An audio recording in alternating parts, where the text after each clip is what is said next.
ये मामला प्रथम विश्व युद्ध से ही जुड़ा हुआ है, जरा इसको डिटेल में समझते हैं। आपको पता है कि मित्र राष्ट्र हुआ करता था तो दूसरा धूरी राष्ट्र हुआ करता था। अंग्रेजों ने मुसलमानों और हिंदुओं से आह्वान किया कि भारत के जितने भी मुसलमान हैं और हिंदू हैं वो सब हमारा समर्थन करे। तुर्की का सुल्तान ही खलीफा होता था और खलीफा को जब चोट पहुंची और खलीफा जब परेशान हुए तब मुसलमानों का कलेजा पसीज गया कि अब मुस्लिम लीग जो है अंग्रेजों का समर्थन नहीं करेगी। इसके बीच में जो समझौता कराने का श्रेय जाता है ये दो लोगों को जाता है।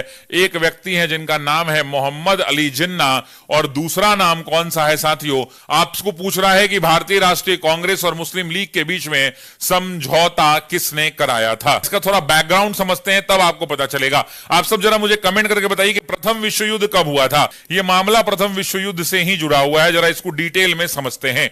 प्रथम विश्व युद्ध की जब हम बात करते हैं साथियों तो प्रथम विश्व युद्ध का कार्यकाल था 1914 से लेकर 1918। दो गुटों में देश हुआ करते थे। एक आपको पता है कि मित्र राष्ट्र हुआ करता था तो दूसरा धूरी राष्ट्र हुआ करता था।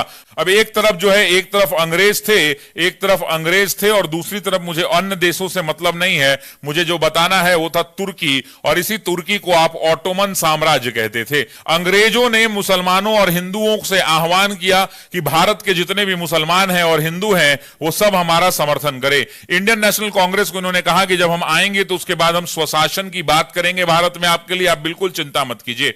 और मुसलमानों को कहा कि तुम भी चिंता मत करो। मुस्लिम लीग को कहा कि आप सभी मुसलमानों को भेजिए हमारे साथ, और उन्होंने कहा कि मुस्लिम लीग से उन्होंने निवेदन किया कि हम तुर्की को छुएंगे नहीं। क्यों भाई? क्योंकि तुर्की दुनिया का इकलौता ऐसा देश था उस टाइम पीरियड पर साथियों जो मुसलमानों के सबसे बड़े धार्मिक गुरु, आपको कैसे पता है हिंदू धर्म के अंदर में जैसे शंकराचार्य होते हैं उसी में मुसलमानों के धार्मिक गुरु कहे जाते हैं। और धार्मिक गुरु कौन थे? तो आप सर्वोच्च धार्मिक गुरु की बात होती है तो उसे हम खलीफा कहते हैं। और यही खलीफा यहां पर हुआ करते थे साथियों। खलीफा कौन होते थे? तो आपको ही पता है कि तुर्की का सुल्तान ही खलीफा होता था।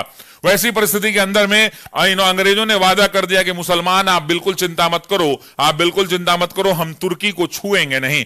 जब यहां पर अंग्रेजों ने सबसे पहले तुर्की पर ही हमला किया और इसकर मार कर टुकड़े टुकड़े कर दिए। अब अंग्रेजों ने जब तुर्की को समाप्त करने का प्रयास किया और खलीफा को जब चोट पहुंची और खलीफा जब परेशान हुए तब मुसलमानों का कलेजा पसीज गया। और तब मुस्लिम लीग ने साथियों 1915 में बॉम्बे में बैठक बुलाई और इसी बॉम्बे की बैठक में तय हुआ कि अब मुस्लिम लीग जो है अंग्रेजों का समर्थन नहीं करेगी। और इन्होंने तय किया कि हम भारतीय राष्ट्रीय आंदोलन में अंग्रेजों का नहीं बल्कि इंडियन नेशनल कांग्रेस का समर्थन करेंगे। और तब जाकर 1915 में यह तय हुआ कि 1916 में साथियों मुस्लिम लीग का भी अधिवेशन कहां होगा? लखनऊ होगा। और उसी लखनऊ अधिवेशन के बीच में मोहम्मद अली जिन्ना, इसके बीच में जो समझौता कराने का श्रेय जाता है ये दो लोगों को जाता है। एक व्यक्ति है जिनका नाम है मोहम्मद अली जिन्ना और दूसरा नाम कौन सा है साथियों? तो आप भी जानते हैं कि मोहम्मद अली जिन्ना और दूसरा तिलक का नाम आता है। बहुत सारे लोग कमेंट बॉक्स में कमेंट कर रहे हैं कि सर एनी बेसेंट हो सकता है। नहीं, एनी बेसेंट वो महिला थी, थियोसॉफिकल सोसाइटी के सदस्य हुआ करती थी। और एनी बेसेंट कौन थी साथियों? तो एनी बेसेंट वो महिला थी जिन्होंने कांग्रेस और नरम दल और गरम दल के बीच में समझौता कराया था, ना ही कि भारतीय राष्ट्रीय कांग्रेस और मुस्लिम लीग में। मुस्लिम लीग की तरफ से जिन्ना हुआ करते थे और ये तिलक हुआ करते थे कांग्रेस की तरफ से। एक सवाल मैं पूछना चाहता हूं, मैं देखता हूं कि कितने लोग जवाब देते हैं। इस प्रश्न का उत्तर मैं नहीं दूंगा। सवाल मेरा छोटा सा यह है साथियों कि मोहम्मद अली जिन्ना शुरुआती दौर में किसके सदस्य थे? इंडियन नेशनल कांग्रेस के या मुस्लिम लीग के?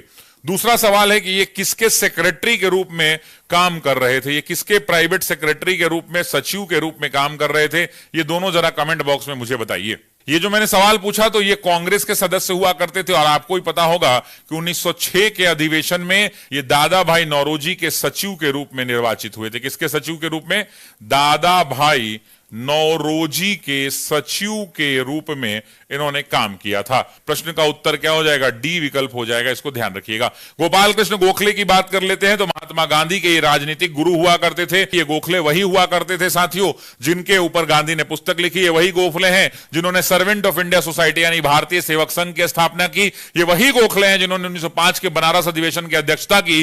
इस बात को ध्यान रखेंगे। एनी बेसेंट की बात कर लेते हैं साथियों। एनी बेसेंट आपको पता है थियोसॉफिकल सोसाइटी के सदस्य हुआ करती थी भारत के अंदर में 1893 में, 1893 के अंदर में भारत आई और फिर भारत की हो गई। 1899 में इनको भारत खूब पसंद आया और इन्होंने बनारस में हिंदू सेंट्रल कॉलेज की स्थापना कर दी। और जब हिंदू सेंट्रल कॉलेज की स्थापना की उसके बाद धीरे धीरे मदन मोहन मालवीय यहां पे जुड़ गए और मदन मोहन जुड़ के इन्होंने हिंदू सेंट्रल का नाम 1915 के अंदर में बदल दिया एक्ट लाकर, और एक नया एक्ट लाया जिसे कहा गया बीएचयू एक्ट 1915, और अंततः इसका नाम बदल कर क्या कर दिया, हिंदू सेंट्रल कॉलेज से बनारस हिंदू विश्वविद्यालय कर दिया।